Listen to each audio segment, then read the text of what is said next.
Good morning বন্ধুরা, এই ঝিঙের শুভেচ্ছা জানিয়ে আজকে ব্লগ স্টার্ট করছি। আজ পর্যন্ত মনে হয় কেউ করেনি ঝিঙে শুভেচ্ছা জানিয়ে, আমি করলাম।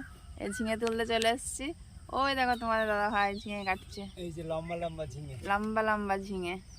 তো আমি ব্যাক ক্যামেরা ঘোরাচ্ছি, কেমন ঝিঙে এতে ভালো বোঝা যাচ্ছে না, ঘুরিয়ে একবার দেখিয়ে দিচ্ছি। আর ঝড় বৃষ্টি হয়েছে না, বৃষ্টিতে তো সব শেষ করে দিয়েছে, কাদা সব সব এলোমেলো হয়ে গেছে। আমি একটু ব্যাক ক্যামেরাটা ঘোরাই। এই দেখো, এই হচ্ছে ঝিঙে। আগের দিন এসেছিলাম, বিশাল ঝিঙে একটা জুত ছিল। আর বৃষ্টি হয়েছে না দুদিন, ঝড় বৃষ্টি, এতে ঝিঙের আর কোনো গ্লেস নেই। তো মোটামুটি আছে এই যে এগুলো। তো চলো আমরা ঝিঙে কাটি। যে এইভাবে ব্লেডে ধরে ধরে, আমি কিন্তু ক্যামেরা নিয়ে হবে। এই তো এই যে কেটে ফেলেছি একটা ঝিঙে, আর একটা কাটতে হবে। এই ঝিঙে সব ঝুলে ঝুলে আছে, তো ওই জন্য কাটতে সুবিধা হচ্ছে। আর এই জমিতে বেশি কাদাও হয় না, যে দুব্বো ঘাস আছে, কাদা হয়েছে শসার জমিতে, পা একদম পুরো ডুবে যাচ্ছে। আর লতা সব নিচেই পড়ে গেছে, সব কাদা সব মাখামাখি হয়ে গেছে। আমি এক বালতি কেটে ফেলেছি। আর এই যে শসা তোলাচ্ছে, আর এখনো তোমার দাদা ভাই এখনো কাটছে, ওই যে দাঁড়িয়ে। আর তোর কাটবা নাকি? হয়ে গেছে তো কাটা? হয়নি, এখনো দুটো পাই রয়েছে এদিকে। বৃষ্টি হয়ে আকাশ একদম পরিষ্কার হয়ে গেছে। দিনের বেলায় বৃষ্টি হলো না, রাতে ঝমঝম করে বৃষ্টি হয়, সারা মাঠ। যেগুলো ছোটো গাছ আছে তাদের পক্ষে ভালো, আর এইসব লতানো গাছ সব ঘাটামাটা করে দিয়ে গেছে, যাচ্ছে তাই ব্যাপার। সত্যম সময় বাড়ি আছে, হয়ে গেছে তোলা। তোমার দাদা ভাই ব্যাগ গোছালে আমার বাড়ি চলে যাবো। শসা আজকে আর বেশি হয়নি, এই যে এক ভাগ শসা হয়েছে, আর ওই ঝিঙে নিয়ে আসছে। ওই তো ওখানে আছে ওখানে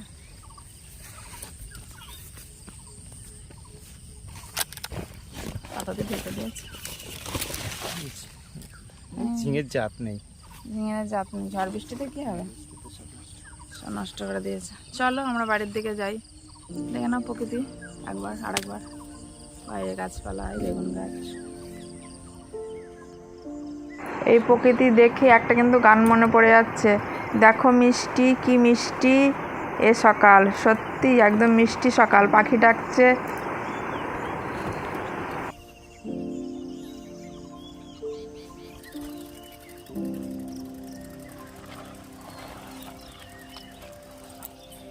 একেবারে ফ্রেশ হয়ে তারপরে তোমাদের সামনে আসছি।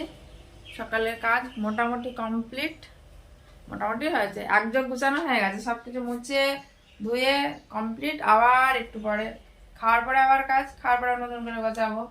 কারেন্টও আছে, ভেবেছিলাম হয়তো কারেন্ট আসবে না, ঝড় বৃষ্টি হলো, কিন্তু সকালে কারেন্ট দিয়ে দিয়েছে। কিছুতে চার্জ ছিল না, ফোনেও চার্জ ছিল না, ফোনগুলো সব চার্জে দিলাম। আর এই দেখো সত্যম শিবম ঘুমাচ্ছে, ঠান্ডা ঠান্ডা ওয়েদার পেয়েছে, এখনো ঘুমাচ্ছে। এখন একটু পরেই তুলবো, তার আগে মন্দিরে জল দিতে হবে, পুজো করতে হবে, ওগুলো কমপ্লিট করে নিই। এমনি সকালে একটু লেট হয়ে গেছিলো, বেশি ভোরে বলতে 4টে মাঠে যেতে যেতে প্রায় 4:10-15 হয়ে গেছিলো। মোটর সাইকেল তো নিয়ে যেতে পারিনি, হেঁটে হেঁটে যেতে হয়েছিল, ওই জন্য একটু লেটই হয়েছিল। তারপরে কাদায় শসা তোলা যাচ্ছিল না, বৃষ্টি মাঠ ঘাট একদম সে ঘাটামাটা হয়ে গেছে, ঠান্ডাও হয়ে গেছে, এদিন ঘাটামাটাও হয়ে গেছে। তো আগে মন্দিরে জল ওগুলো দিয়ে আসি। পুজোর জন্য কটা তুলসী পাতা তুলে নিচ্ছি, কিন্তু গাছ এখনো ভালো হয়নি, সব ছোট ছোট গাছ আছে। এই যে পুঁই শাকগুলো কিন্তু দারুণ হয়েছে, একদম খাওয়ার মতো হয়ে গেছে, কিন্তু আজকে আর পুঁই শাক রান্না করবো না, এই অন্য দিন করবো। জল মিষ্টি দেওয়া হয়ে গেল, আর দিয়ে সত্যম শিবম উঠেছে না কি করছে, দুই ভাই একই ভাবে বসেছে, একই স্টাইলে। বাইরে ডাকছে ছাগল, আজকে আমাদের নিয়ে এসছে ছাগল, আর বাজার থেকে খাসির মাংস নিয়ে এসছে। ঠান্ডা ঠান্ডা ওয়েদারে আজকে খাসির মাংস হবে, এখন হবে না, দুপুরে হবে। সকালবেলা হালকা পাতলা কিছু করতে হবে, দুপুরবেলা ওটা রান্না করবো। এখন সকালবেলা খাসির মাংস খেলে তখন আর দুপুরবেলা কিছু খাওয়া লাগবে না, একদম কি আর বলবো, বাসা নেই। আয়, তার আগে কি করতে হবে, একটু কিছু খেয়ে নিতে হবে। সে 4টার সময় উঠেছে না, গলা একদম শুকিয়ে গেছে। একটু জল খেতে হবে। জল বলতে প্লেন জল না, গ্লুকন্ডি। গ্লুকন্ডি জল খাবো। আর দুটো কিছু খেতে হবে, হালকা পাতলা, মুড়ি হোক ছাতু হোক, খেয়ে নিয়ে তারপরে রান্নাঘরে যাবো। ছোট নেমে এসছে, এসে বাইরে দেখছে, বাইরে বাস যাচ্ছে। বাইরে বাস না গাড়ি, এমন দেখি স্কুলের বাস যাচ্ছে, একটা গাড়ি যাচ্ছে। কি মেরে মেরে দেখছে। কি কাল ঠান্ডা ঠান্ডা ঘুম হয়েছে তো, ঠান্ডা ওয়েদারে ঠান্ডা ঠান্ডা ঘুম হয়েছে। কি বলছে আমাদের সত্যম, সত্যম কি বলছে, বলছে ঠান্ডা ঠান্ডা ঘুমিয়েছি আজকে, ঠান্ডা ঠান্ডা কুল কুল। সরাসরি টেবিলে চলে এসছে, যে খাওয়ার টেবিলে। কি রান্না হয়েছে আমাদের মেনু সকালবেলা দেখো, বুঝতে পারছো কি এটা? এটা হচ্ছে চর্বি দিয়ে বাটি ভাজা। চর্বি দেখতে পাচ্ছ? আমি বুঝতে পারছি না দেখতে পাচ্ছ কিনা তোমরা। চর্বি দিয়ে বাটি ভাজা, আর ওই যে ওইদিকে ডাল সিদ্ধ। এখন সকালবেলা এইভাবে খাওয়া। তো আয় সত্যম শিবম, এরা খাওয়া শুরু করে দিয়েছে। কেমন হয়েছে চর্বি দিয়ে বাটি ভাজা? Heavy taste, heavy tasty. একটু মশলা দিয়ে দিয়েছিলাম। ভালো আছে। নাও খেয়ে নাও, আবার সে দুপুর রান্না আছে।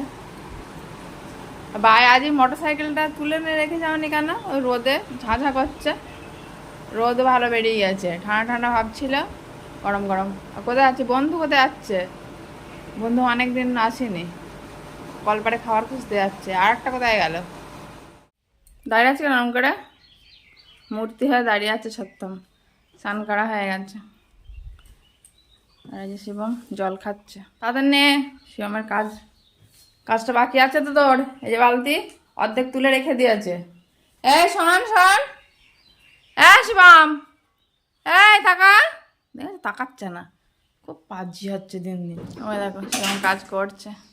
ও যদি প্রথমে যদি তুললো ভালো, যদি না তুললে তো আর করানো যাবে না। এই অর্ধেক ওই বল তুলে রেখেছিল, ওই জন্য সম্পূর্ণ করছে। ও যে কোনো কাজ সম্পূর্ণ করে, প্রথমে তুলছিল না, জোর করে একটা দুটো যাহাই করে তুলিয়ে নিয়ে আর 4-5টা একা তুললো। স্নান করাবো দেরি হয়ে যাচ্ছিল বলে, আমরা স্নান করে তুলবে। ওই যে অর্ধেক তুলেছে বলে এখন বাকিটা তুলছে। নাও তুলে নাও, ঘুমাইতে হবে। আমাদেরকে রান্না বসিয়েছি, প্রেশার কুকারে আলু দিয়ে এসেছি। চলো দেখে আসি কি হচ্ছে। এই যে মাংস প্রেশার কুকারে রান্না করব, ওই জন্য কড়াই ব্যবহার করে নিই। আর কড়াইয়ের জন্য আলুর জন্য আবার কে আবার কড়া ব্যবহার করছে, মানে প্রেশার কুকারেই ভেজে নিচ্ছি।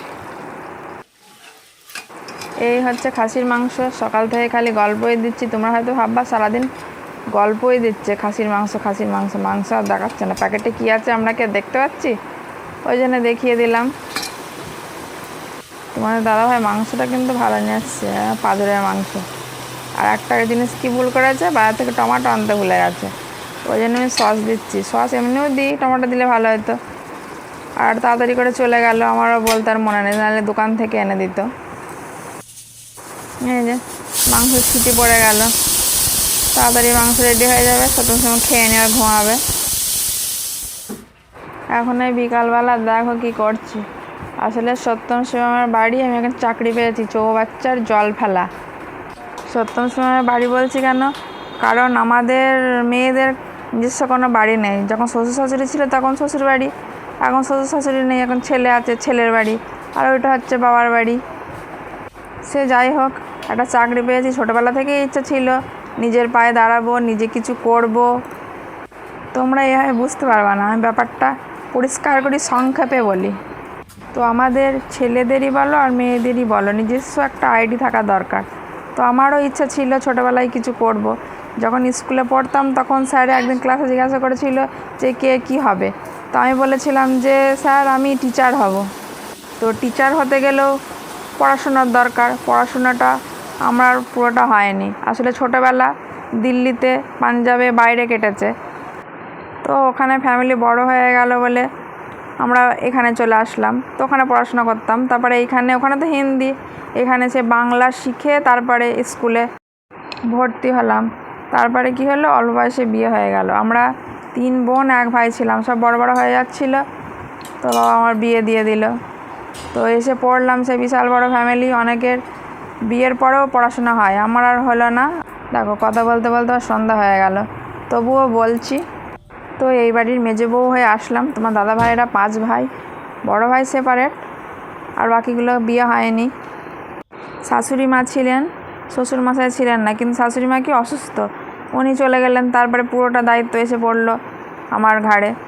তো দেওরগুলোর বিয়ে সহজে হয়নি। আমার বিয়ের 4 বছর পরে সেজদার বিয়ে হলো, তারপরে 2 বছর পরে ওই বাকিগুলোর বিয়ে হলো, তারপরে আমরা সেপারেট হলাম। তো ওদের ভাত জল করতে করতে সময় চলে গেল। তারপরে সপ্তম শিবম আসলো। সপ্তম শিবম যখন আসলো খুবই আনন্দ। তারপরে ওদের অবস্থা দেখে বোঝা গেল যে ওদের সব কিছু লেটে হচ্ছে, ওদের নিয়ে এদিক ওদিক দৌড়োদৌড়ি করতে করতে সময় পার হয়ে গেল। তো তোমাদের দাদাভাই এত বছর পরে বলল যে তুমি তো বাড়ি বন্দি হয়ে গেলে, বাড়ি থেকে বার হও, কিছু একটা করো। তো আমি বললাম এখন শেষে আর কি করবো, এতদিন করিনি।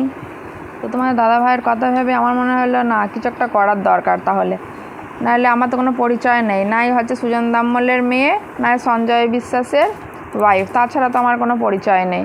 আমার পরিচয় নেই বাদ দিলাম, সপ্তম শিবমের তো অবশ্যই পরিচয় দরকার, ওরা তো কিছুই করতে পারলো না, ওদের জন্যই লড়তে হবে।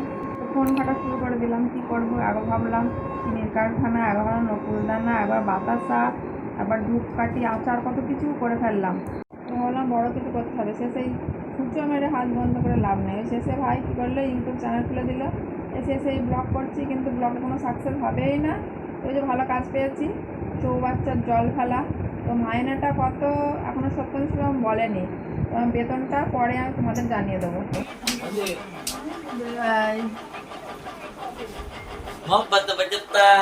হ্যাঁ, তুমি তো ওখানে দেখা যাচ্ছে না, আবছা আবছা। এই জানো বান্টি আর কি, বান্টি আর চিকু 2 ভাই, চিকু বান্টি, এই সপ্তম শিবমের মধ্যে 2 ভাই। ওরা এটা দেখতে খুব ভালোবাসে, ওই যে দেখছে হিদিবি হিদিবি করছে। হ্যাঁ দেখো, আরে দেখো তোমার দাদা ভাই এখন অবশেষে একটু কাজকর্ম করে একটা মেজাজটা মেজাজ ঠিক করছে। মেজাজ ঠিক করুক। তাহলে বন্ধুরা আজকের পর্ব আমরা এখানেই শেষ করছি। সকলেই ভালো থেকো। আর একই কথা, সপ্তম শিবম চ্যানেলটিকে অবশ্যই সাবস্ক্রাইব করো, কিন্তু অবশ্যই একটা ছোট্ট অনুরোধ করো, সপ্তম শিবমের পাশে একটু থেকো, সরে যেও না। টাটা।